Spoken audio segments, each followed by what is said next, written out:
Hello everybody, Jordan here. The PH is silent. It's Halloween as of publishing this, and it got me thinking about spooky stuff, so I had a few ideas to talk about creepy figures in the D&D multiverse and decided on the Raven Queen. We'll save some of the others for next Halloween. The Raven Queen wasn't originally part of the Forgotten Realms, but her popularity in 4th edition, she managed to wiggle her way into the realms via Mordenkainen's Tome of Foes. More of a power than a deity, she exists in the Shadowfell and is associated with death. It is said the name of the god of death is long forgotten, but she is called the Raven Queen. The spinner of fate and the patron of winter, it is the Raven Queen that marks the end of each mortal's life in the D&D cosmology. The Raven Queen is a mystery, really. To look upon her is to go insane. Those that have witnessed the tiniest glimpse of the Raven Queen speak of terrible shadows clawing their innermost thoughts, or a pale, regal elf that explodes into untold number of ravens, or an unknown presence that pulls them screaming into gloom. Her realm is the Shadowfell. She lives there within the Fortress of Memories.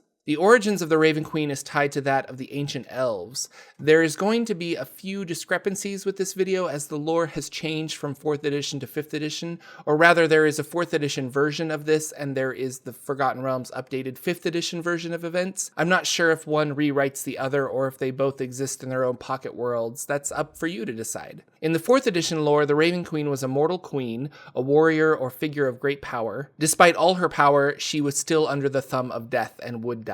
The god of death at the time was Nerull, who was seeking to become king of all gods. The god of death was so taken with the Raven Queen that he made her his queen and called her Nerull. It was through Nerull that the Raven Queen learned to harness the power from the souls of the dead. Using this newfound power, she usurped Nerull and took up his mantle. She then became the Raven Queen and was called Nerull no longer.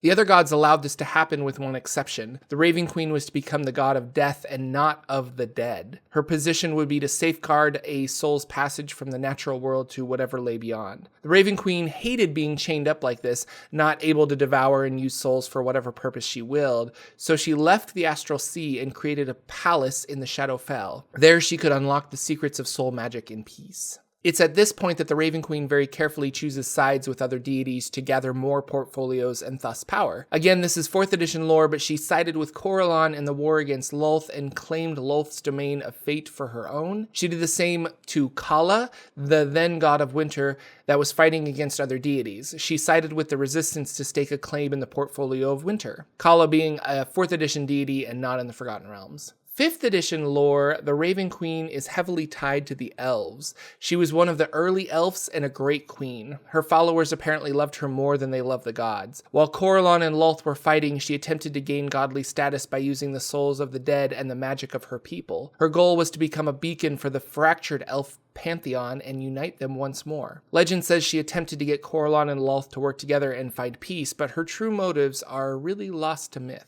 Now, certain elves love the Raven Queen and aided her in her ascension to god status. The elf that offered their magic and their very souls to the Raven Queen became known as the Shardar-Kai. Now, we've spoken about the Shardar-Kai in an earlier video. They were humans that made their way to the Shadowfell, but this was changed at least for Forgotten Realms mythology and or 5th edition mythology. They are now elves that are tied to the Raven Queen. For more information, you can watch the video on the Shadowfell in the top right corner of the screen. Using her Shardar-Kai, the Raven Queen hoped to forge a path through the Feywild into Arvindor. Arvindor is the location of the Elvish Pantheon. It is the first layer of Arborea, which is part of the Great Wheel cosmology. Some evil wizards discovered the power that is the Raven Queen and started siphoning off magical energy from her and her followers, the Shardar-Kai. She reached out to stop them and in a panic caused a backlash of magical energy. The Raven Queen and her followers, the Shardar-Kai, were pulled into the Shadowfell, and here the Elf Queen that was attempting to rise to godhood died, and the Raven Queen was born. To solidify herself here in the Shadowfell, she pulled a bunch of dead memories around her,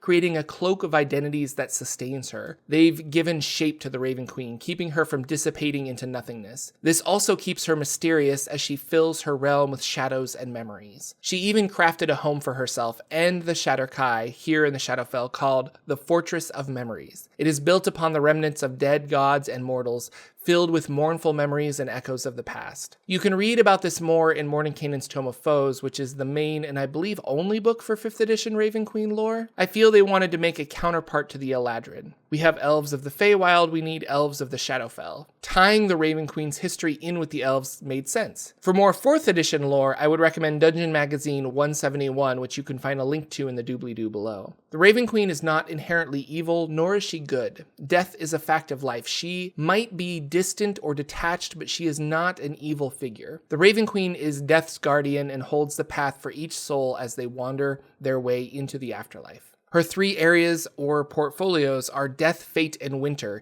and each is related, but the last 2 are reflections of her main role as the god of death. Few people worship the Raven Queen, and those that do offer blunt advice and realistic expectations. They do little to soften the Raven Queen's presence in the world and often reinforce her shadowy reputation. She is a unique deity or power in that you can be both a cleric of the Raven Queen or a warlock of the Raven Queen, either trading your soul for power or some other deal that would fit your campaign story. Thanks for watching, everyone. Thank you so much to my patrons on Patreon that keep these videos going. If you'd like to find out more information on becoming a patron, click the link at the end of this video or in the doobly-doo below. I hope you enjoyed today's video. The Raven Queen is just a fantastic character in the D&D universe. Thanks again for sharing these videos with your gaming group, and I will see you all in the next video.